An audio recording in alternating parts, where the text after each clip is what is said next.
The story I'm about to tell you is something that I can't stop thinking about. Have you ever discovered something so shocking that it completely altered the way you view the world? Like you've gone about your life in one way, then boom, something happens and suddenly nothing is the same anymore. And you start to question who you are and how you became this way. Well, I had no idea that one particular winter's night would turn into such a life-changing moment for me. I had been over at my friend Casey's watching movies, and I'd planned to stay over and just head back to my parents' place the next day. They're normally pretty chill about stuff like that, but for some reason, my dad called me around 8 p.m. and asked me to come home. He didn't want me driving in the dark, as there'd been some attacks in our area that were freaking everyone out. I was bummed about leaving, but come summertime, I'd be off to college, and I wouldn't need to tell anyone what time I'd be home at. Bring it on, I thought. By the time I said goodbye and gathered up my stuff, it was already getting dark. I decided to take the quick route home, as I could see my gas was dangerously low. I'm sure you can guess what happened next. I made it about 5 miles out of town when my car just slid to a halt, and of course it happened to be in the middle of nowhere.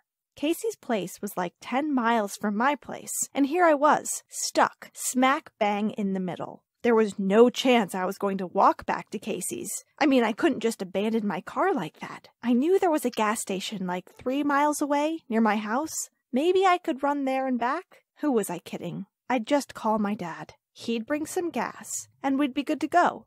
I took my phone out of my bag and could not believe it. This seriously felt like one of those cliched horror movies. Girl runs out of gas in the middle of nowhere. Girl realizes it's getting dark. Girl discovers her phone battery is completely and utterly dead. How had my car and phone gone dead in the same moment? This was bad. Oh, this was really bad. There was nothing else for it. I'd need to sleep in my car, or face up to my fears of entering a dark forest alone at night and go find someone who might be able to help. I doubted anyone lived in this wasteland of an area, but still I had to go check. As I walked through the trees, I realized exactly where I was. This was where one of the attacks had happened. It'd been in the newspaper all week, and there were even some police warning tape on some of the trees. What was I doing here? I was literally walking into a death trap. Just my luck. The next moment, it started to snow. I'd completely forgotten there was a heavy snowfall coming. Great! At this rate, my car would be buried under snow before I even got back. This was turning out to be a nightmare of a night. And I couldn't even Instagram story it all because my freaking phone was dead. Typical. I was getting ready to give up and succumb to the fact that I need to sleep in my car, when suddenly I spotted some kind of light in the distance.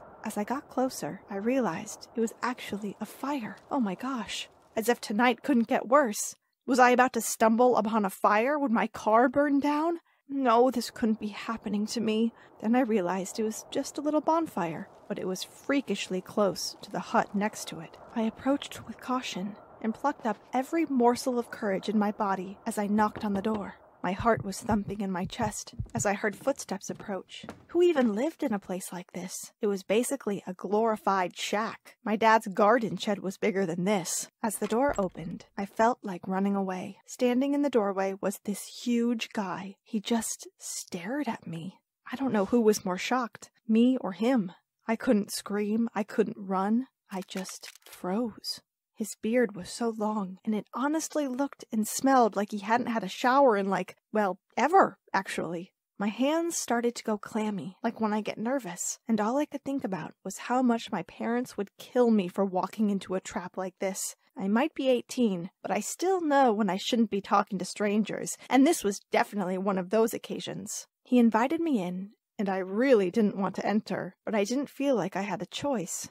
What if he chased me if I ran away? So I sucked up my fear and followed him inside. You won't believe what was in there. Or rather, I should say, who was in there. Sitting around the fire, there were about 20 people, and they all looked really freaky, almost like they were in a trance or something. Firstly, I couldn't believe they had an actual fire in the middle of the room, and secondly, who were these people? I mean, they all looked kind of similar, so I guess they were related or something. Had I gate crashed a family gathering? Or were they calling in the ancestors or something? Seriously, it was so weird. The man who'd opened the door invited me to join them around the fire, and as I walked towards an empty spot in the corner, all eyes were on me. I felt so out of place. All I wanted was some gas. I turned to the man with the beard and stuttered, no, it's okay. I don't want to intrude. I just need some help with my car. You see, I ran out of gas and I really need to get home. And now my phone's dead and—" I stopped. The man was laughing. He didn't even care. He then said, "Don't worry, we'll help you. But first, come sit. Come get warm. You won't be going anywhere tonight." What did he mean I wouldn't be going anywhere tonight? I had to get home. I had no idea what the time was, but I knew my parents would be freaking out around about now. I went to check the time on my phone, and then remembered it was dead. Now what?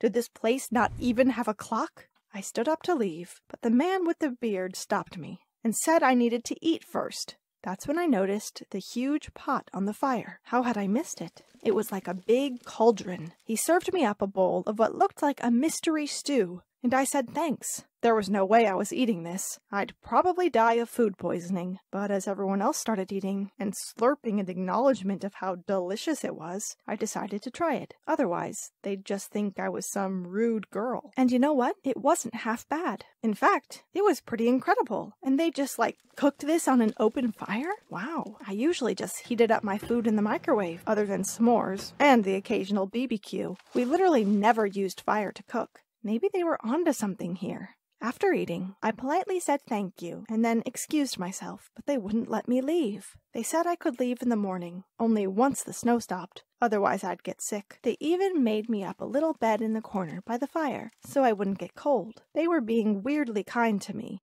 I asked them where the toilet was, and said sorry, I just really had to go. The guy with the beard showed me where it was, and I was so grateful when it was an actual toilet. I guess I'd been expecting a hole in the ground outside or something. I couldn't wait to tell the girls at school about this.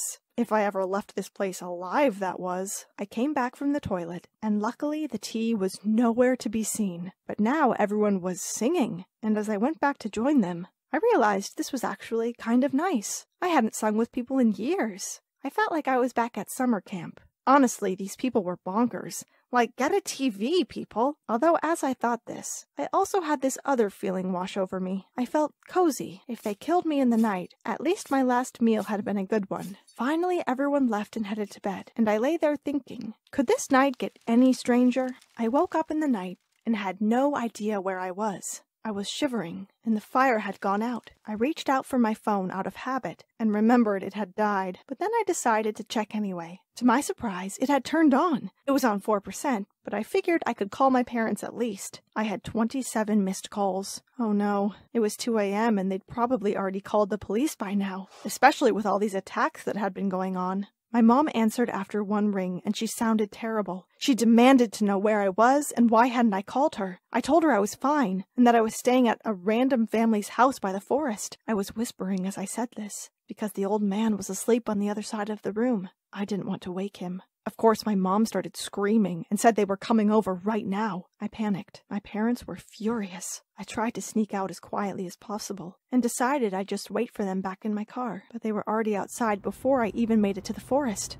They were driving so fast I thought they'd drive right into the house. My mom jumped out and ran towards me, and my dad was just shouting, "Tilly, you get in this car right now. You are in deep trouble, my girl." And then it got worse. I heard police sirens. My mom was hysterical, saying what was this place, and that she thought I'd been kidnapped by these bad people, and that I knew not to come to this area. I just stared at her in disbelief. She was being so judgmental. She didn't even know these people. I wanted to tell her that, but now the cops were walking toward us, and the man with the beard was standing in the doorway, looking crestfallen. "I'm sorry," I whispered, hoping that he would hear me. I was suddenly so embarrassed. My parents had made such a scene, and now the cops would probably arrest all of these people, who were actually so kind. And the more I thought about it, the more I realized that their life was pretty nice. I told the cops I was fine. My car had just run out of gas, and we could go home. There were no problems, but they still went to investigate. My parents told me to get in the car, and I did, but suddenly I stopped. "Wait," I said. Then I ran back towards the house and said to the man with the beard, "Thank you so much.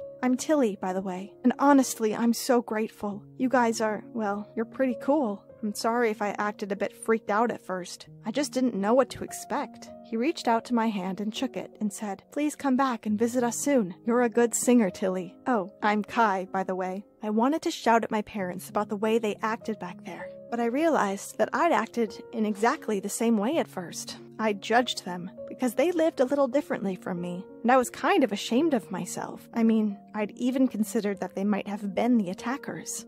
The next day, we went back to get my car, and Kai and his brothers and sons helped us dig it out of the snow. When my dad saw how kind they were, he also came to the same realization. Even Ahanu smiled and waved at me, even though I hadn't shared his tea with him. I mean, I don't think I'm about to give up my phone anytime soon, or move to the forest, but I've become good friends with Kai and his family, and I go visit at least once a week now. They are such incredible people, and I was wrong to judge them. They might live simply, but they are way happier than a lot of people living in my town. And I love that they sit around the fire and tell stories and sing together. Sometimes we can surprise ourselves if we just open our minds a bit, don't you think?